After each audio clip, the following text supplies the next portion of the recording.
Heck, some of you might even love pizza.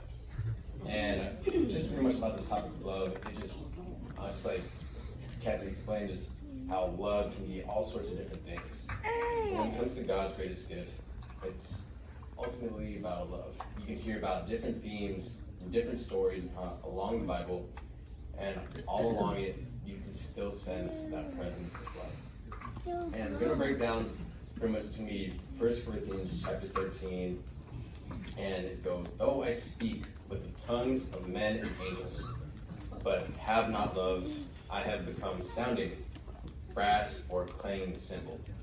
So, in a sense, that first verse says, if you do not talk with love as your theme behind you, you just sound like a fool and you sound nonsense. And going into that, and though I have a gift of prophecy and understand all mysteries and all knowledge, and though I have all faith so that I could move mountains, but have not love, I am nothing. So you can be father of your household, mother of your children, you can be all of that. But if you don't have love through that, then it's just meaningless. Going forward, and though I bestow all my goods to feed the poor, and though I give my body to be burned, have not love, it profits me nothing. You can do all of that, but if you're just doing it just to show off, just to say you feed the poor, you say you're helping people, but it's not out of love and it's out of just your self-loathing, then it just means nothing to you and it just doesn't help that person as well. Because you didn't connect them onto that love. And just repeating what Kathy said, just love suffers long and is kind. Love does not envy. Love does not parade itself. It's not puffed up. Does not behave rudely. Does not seek its own. Is not provoked. Thinks no evil. Does not rejoice in iniquity, but rejoices in truth. So that itself, just if you truly love something, if it's true love, it's the truth of your love. It bears all things, believes all things, hopes all things, and endures all things.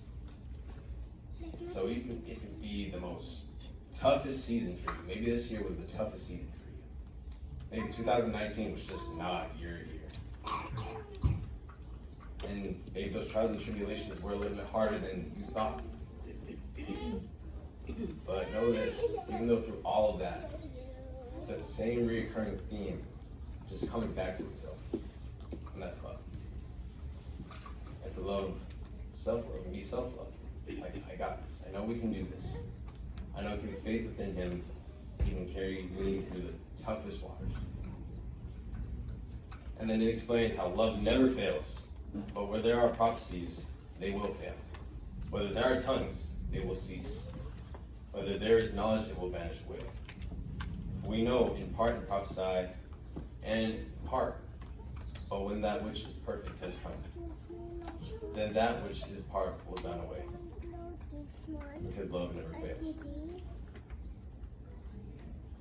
And when I was a child, I spoke as a child. So obviously the babies speak as babies. I understood as a child. Again, children only understand what children know. I thought as a child, but when I became a man, I put those childish things away.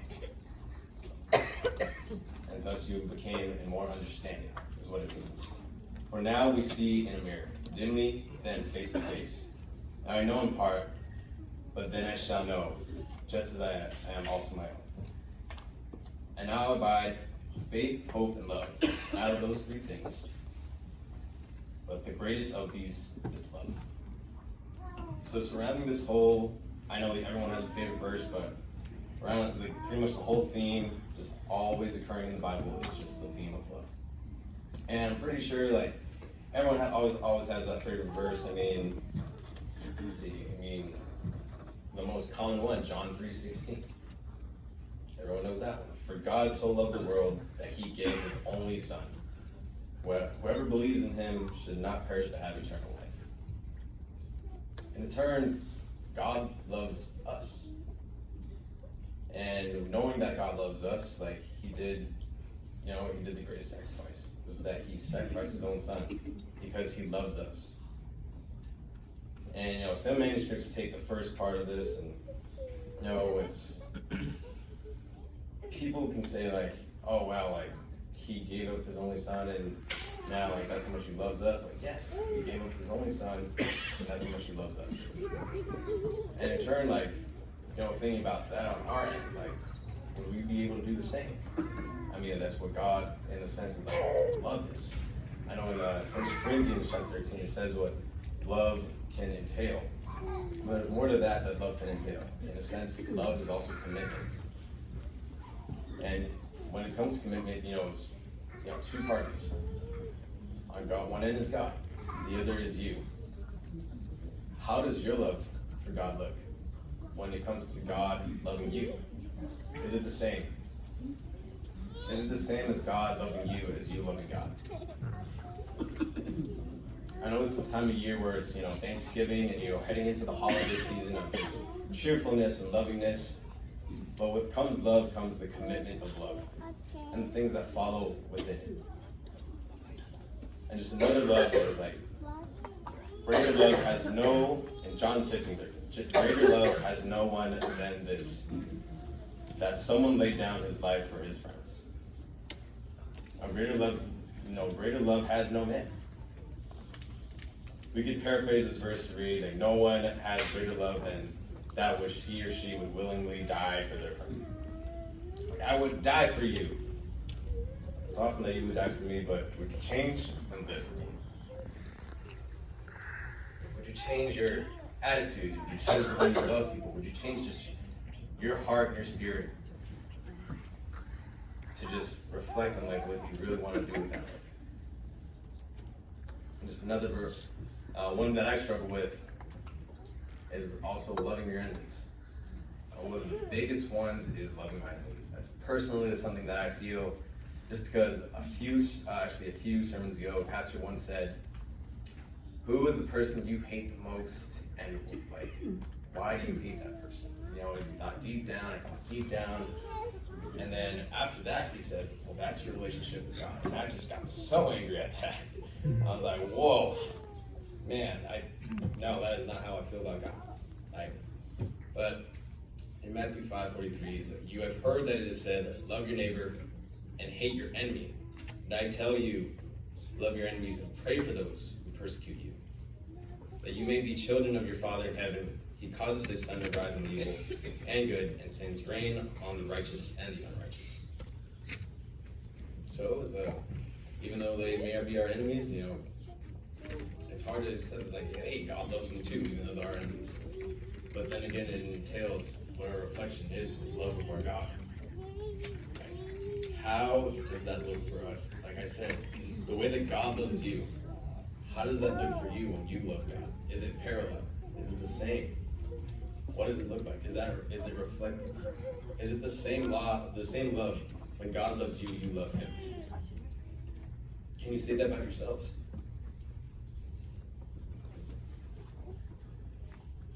And love is unselfish. I was thinking 1 Corinthians 12:4-8. Love is patient, love is kind, does not envy, and love is unselfish. When it comes to love, you also think about giving. Like I said, it's the holiday season. You just want to give. You want to make sure everyone is well acquainted for themselves, and make sure you want to just give, and give. Well, the thing is, why does that last through a season? Why does that last through the holiday season and not throughout the year? Why is that just only about 5 months out of the year, where you have the most love, and then after that, that love is just gone. It's diminished. It doesn't exist anymore. Is it that same love? Why is that? Why is that? Why is it that your spirits and your love is so high through the holiday season, but then diminishes throughout the year? If anything, it should stay the same with love. That level of love should be kept on and on. But hey, life happens. Trials and tribulations happen. The thing is, God knows that He puts us in those places because we know we can overcome. And just another one is like, love your neighbor as you love yourself. Mark 12:30-31. You shall love the Lord your God with all your heart, and with all your soul, and with all your mind, and with all your strength. The second is this: you shall love your neighbor as yourself.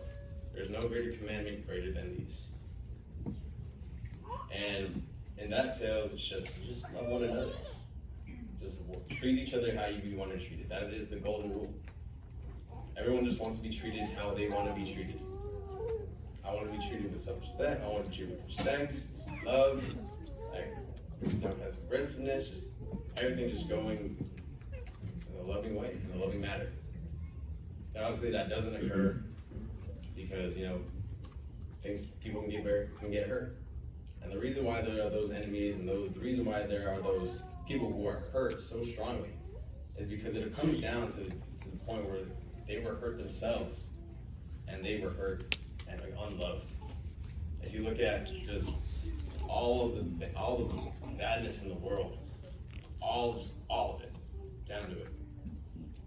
Even the criminals that were locked up, the reason that they did those things is because they were probably unloved.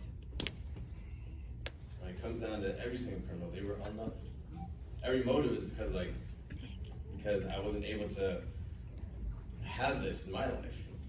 But can you imagine if every single person in the world was treated with love, and when it was treated with respect, and treated how they were supposed to be treated? Would these things ever happen? Would there be any crime if people just treated each other how they wanted to be treated, with love and respect? Would there even be any crime? Would things happen the way they do now? Nowadays, when it even gets into just families upon families upon families, you can't even trust the world out there because of just how just broken it is. But it's just so broken because we've just been so unloved.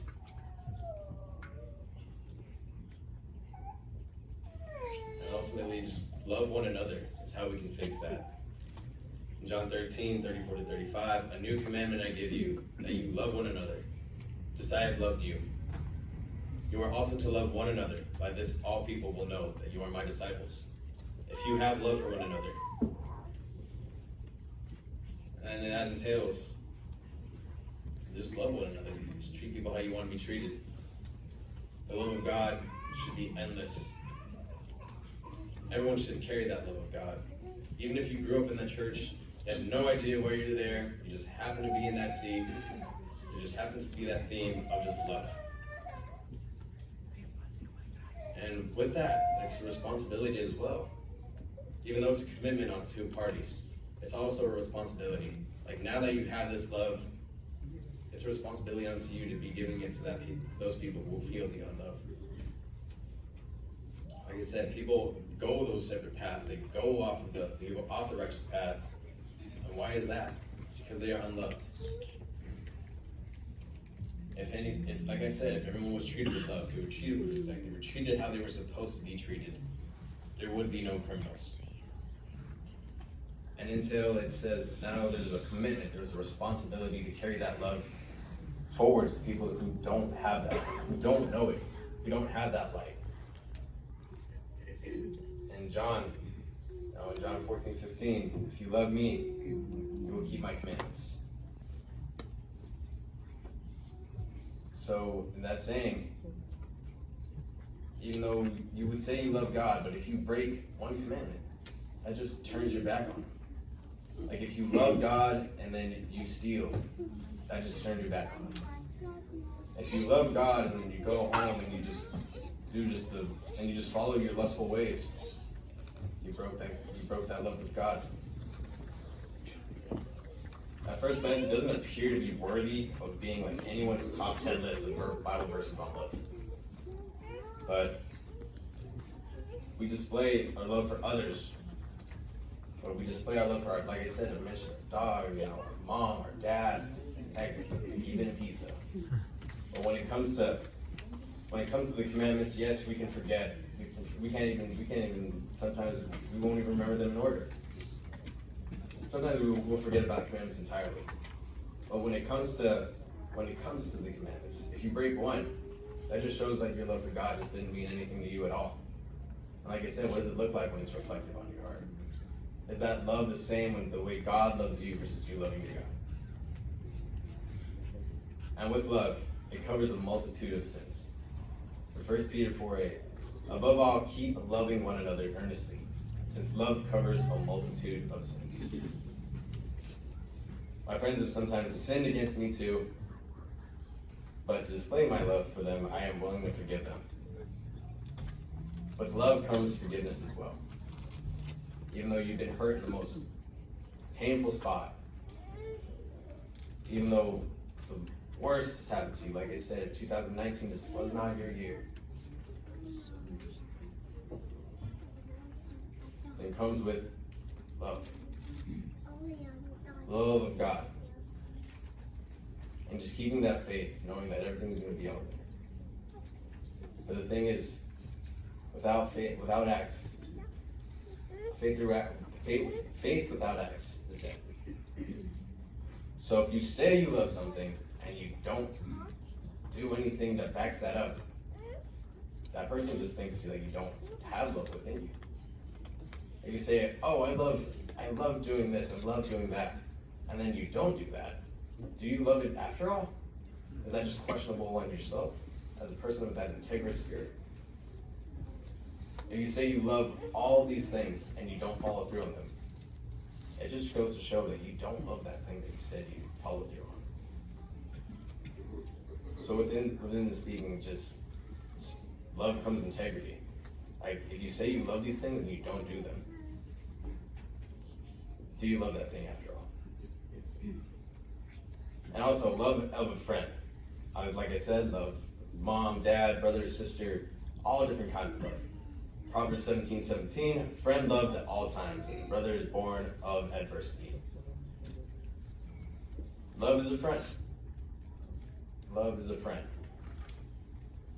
If you have that love, I'm pretty sure some of you have best friends in here. Some of you have like close family that you say they're family, but they're not really family. Like an auntie or an uncle that you don't really know them, but hey, you say you love them. Love is a friend at that point. You accept them into your heart, and you accept them for who they are, because love is a friend. And you're thankful for them. You're grateful for them. Love is kind, like it said before. If you're envious of another person, if you feel certain ways about certain people, if you don't treat them how they want to be treated, do you have love? I know for myself, sometimes I'll have road rage. Sometimes things will not go my way. Sometimes people can do the most idiotic things. But in a sense, you gotta look at yourselves, you gotta check yourself, and say, where would I be right now if I didn't have love? Would worse things happen?